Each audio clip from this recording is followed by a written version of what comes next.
Consistency. It is a massively, massively underrated skill as an entrepreneur, but one that you really need to master if you want to be successful in business, okay? Now, let me tell you about consistency and how I learned about it. I remember in my very first job, so this is when I was at university and I did my year's placement. I remember the boss said to me one day, and she meant this as a compliment, even though it felt a bit weird. She said, do you know one of the great things about you, Sarah? I never know what time of the month it is. Now, I mean, you shouldn't really say things like that to women anyway. And I remember at the time thinking, what's she getting at? But I think what she was meaning is, I'm always the same.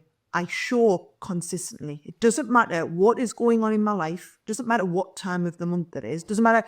You often hear people use the phrase, what side of bed did you get out on? I was always the same. Always had that really consistent way in how I deliver and how I interact with people. And honestly, whatever else is happening in your life, to show up consistently, whether that's as a boss, as an entrepreneur, as a friend, as a manager, it is one of the biggest skills and something that you need to constantly work on from a self-development point of view.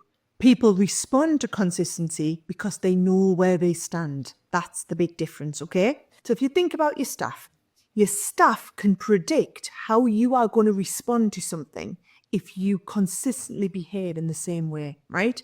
So what I train my staff to do over a number of years is to always ask themselves the question, what would Sarah do? What would Sarah think? And if I'm behaving consistently, they get used to those same behaviors. They can predict my patterns. They can start and be more like me and make their own decisions, okay? The other great thing is they can do their job without worrying that there might be a nasty surprise around the corner, which must be an awful feeling for any staff members to have. I love my staff to come into work and feel safe and secure. It's a safe environment. I don't want this unpredictability and this constant worry that they've got going on. Now, think about it in your personal life. If I take it out of business, you've all got that friend. We've all got one, okay? You know you're going to meet up with them and you don't quite know what version of them is going to show up on that day. It makes you anxious. It makes you nervous about meeting up with that people. Now, I see some bosses at work as well who think that, mood swings or that bit of a sense of unpredictability that they can deliver, it's great for keeping staff on their toes. That's what I hear some leaders say. Yeah, it keeps my people on their toes or whatever.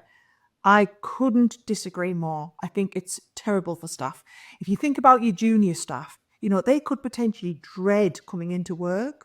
They're unsure what type of performance is required from them. And they're also learning by example. They're learning from you. You are not just their leader, you're their mentor, you're their role model.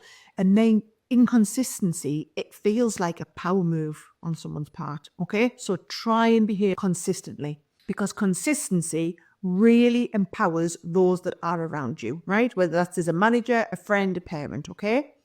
Now, at work, what you want to be able to encourage people to do is progress projects when you aren't there. Again, always making decisions, saving the knowledge that they've got a good idea of how you would feel about that decision or what you might say. The key thing to remember is consistency is one of the drivers to building what's called leadership equity. Now, you'll have heard me talk about this before. It's a really important facet, okay?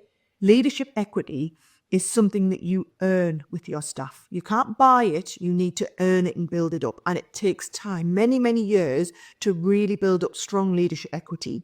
But you can lose it like that. And consistency is one of the key drivers to being able to build up leadership equity within your staff, okay? Consistency also really shows that you have strong vision, you have clear direction. And what you'll find is, even if people don't agree with a decision that you've made, right? Which will happen a lot when you're the boss. Not everybody's going to agree. Even if they don't agree with a decision, they will still back you on it. They will get behind you because they respect that you are consistent in your approach. But I will say consistency is a lot more than just being predictable. Just being predictable isn't enough, right? Predictability lacks imagination. Because consistency is all about having courage in your convictions, having the confidence to act on them, having the courtesy to embolden other people around you to do the same sort of thing. So the big takeaway for me from this video, I want you all to really think about, how do you behave consistently? Can your staff really sit up and say, okay, if Sarah was here or if you were there, what would they do? And can I make that decision confident in the knowledge they're going to look after me? Okay? Because consistency gives that clear framework for people to operate in. For staff, it's just removing that fear of getting things wrong, and it creates an enormous amount of respect. So it's a brilliant thing. I want you all to work on.